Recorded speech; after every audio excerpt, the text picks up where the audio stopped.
Les tutos d'Almed. C'est ça. D'accord, je suis d'accord. Ok.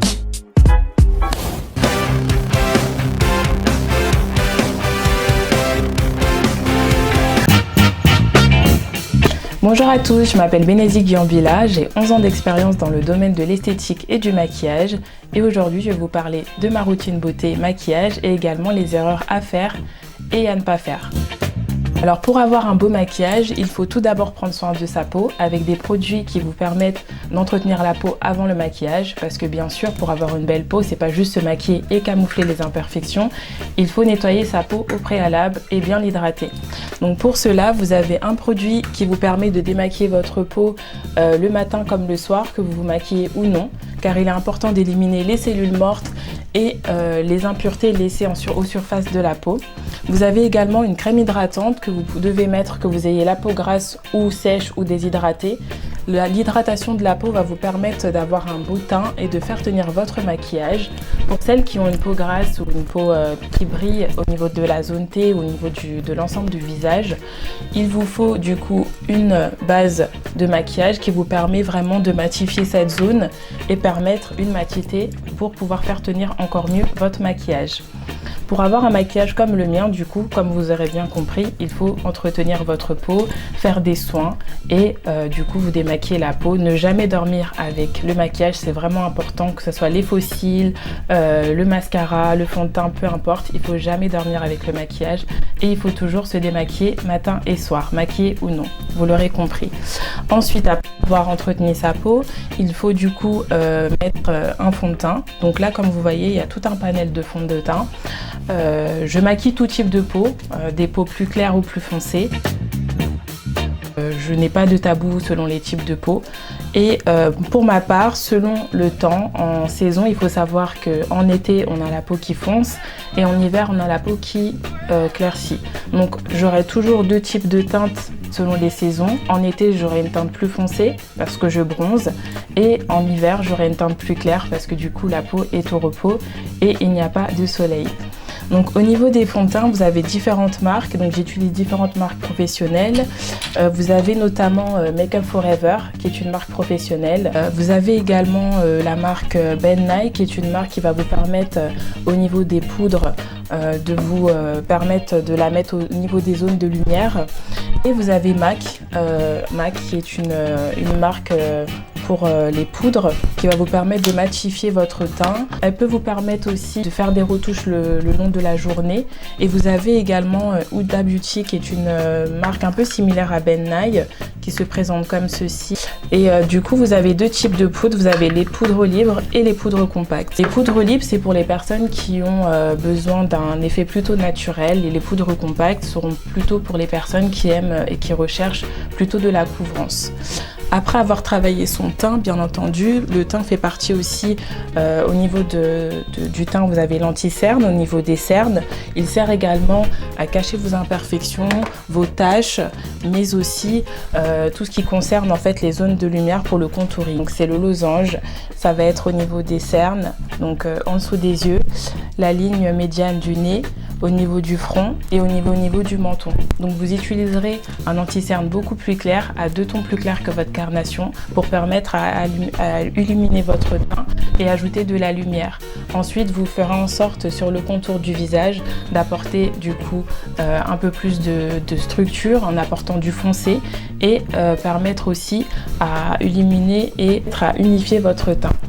Donc le contouring n'est pas forcément pour toutes les personnes. Si vous avez déjà un teint, un visage qui est assez fin, il n'y a pas besoin de faire un contouring. Pour ma part, je n'en fais pas, comme je vous l'ai expliqué. Je mets juste en avant les zones de lumière de mon visage pour pouvoir apporter de la lumière. Mais pour celles qui ont un visage un peu plus proéminent, qui cherchent vraiment à masquer et à gommer une mâchoire un peu plus proéminente, des joues un peu plus rebondies, et un visage beaucoup plus arrondi, le contouring sera fait pour elle.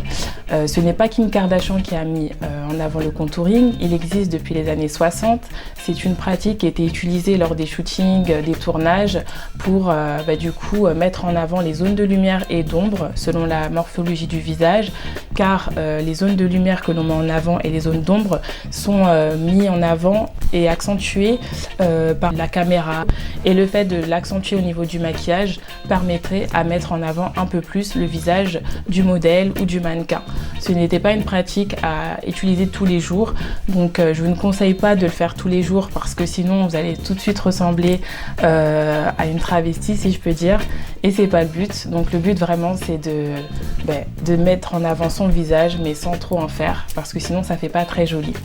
Après le teint, nous avons l'highlighter qui fait partie également du contouring. C'est comme vous le voyez ici. Donc comme vous le verrez ici, l'highlighter crée et permet d'avoir une zone de lumière pour illuminer le visage. Je l'ai mis également sur l'arête du nez pour ajouter un peu de lumière. Mais comme je vous le disais, je n'ai pas besoin d'affiner mon teint. Ça va vraiment apporter de l'éclat et de la lumière au niveau de mon visage. Ensuite, vous avez le blush. Le blush permet de rehausser les traits du visage, de donner bonne mine. Pourquoi orangé? Parce que c'est une couleur qui permet de raviver l'éclat du teint des peaux noires. Il faut savoir que vous avez aussi les blushs à couleur prune qui nous aident aussi à avoir un teint bonne mine. Mais le teint orangé vous permet vraiment d'avoir un teint naturel sans pour autant voir le blush. Donc vous le verrez ici. Donc vous verrez au niveau de ma joue que j'ai mis du blush mais que c'est assez subtil, ça se fond avec mon visage et mon teint.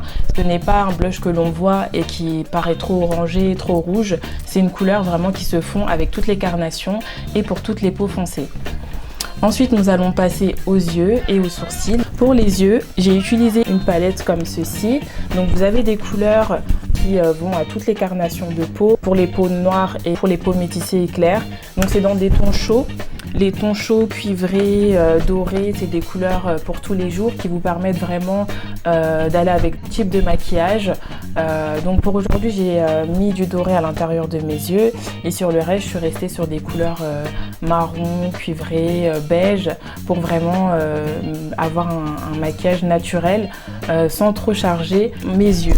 Ensuite, vous avez l'eyeliner, donc vous l'avez soit en forme de gel en feutre, soit vous l'avez en pot, ça dépend comment vous souhaitez, ça dépend de votre préférence. Donc moi je l'ai fait de façon à avoir un œil de biche. Donc mon trait d'eyeliner, moi je l'aime quand il prolonge ma ligne d'œil. Ça permet d'avoir un œil de biche et d'avoir vraiment un prolongement au niveau de mon œil. J'ai également mis un crayon noir à l'intérieur de mon œil pour avoir un regard plus intense.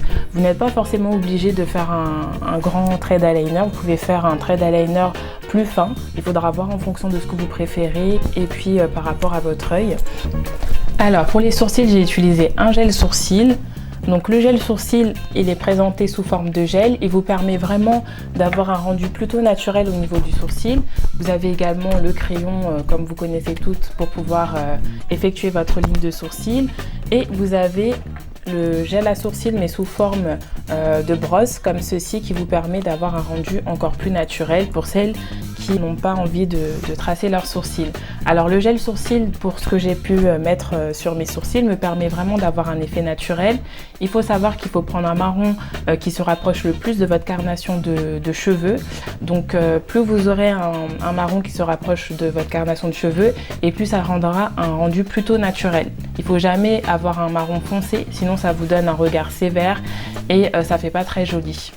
Pour fixer votre sourcil, vous avez la brosse à sourcils ou des brosses transparentes qui vous permettent de discipliner vos sourcils. Pour mes lèvres, j'ai mis un crayon marron pour se rapprocher le plus de ma carnation de peau.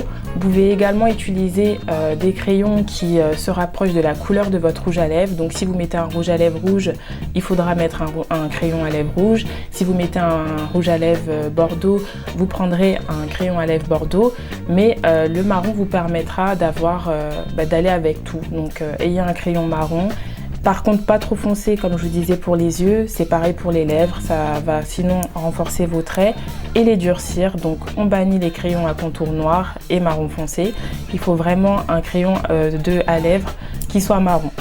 Et enfin, j'ai utilisé un rouge à lèvres mat de couleur naturelle qui est comme ceci.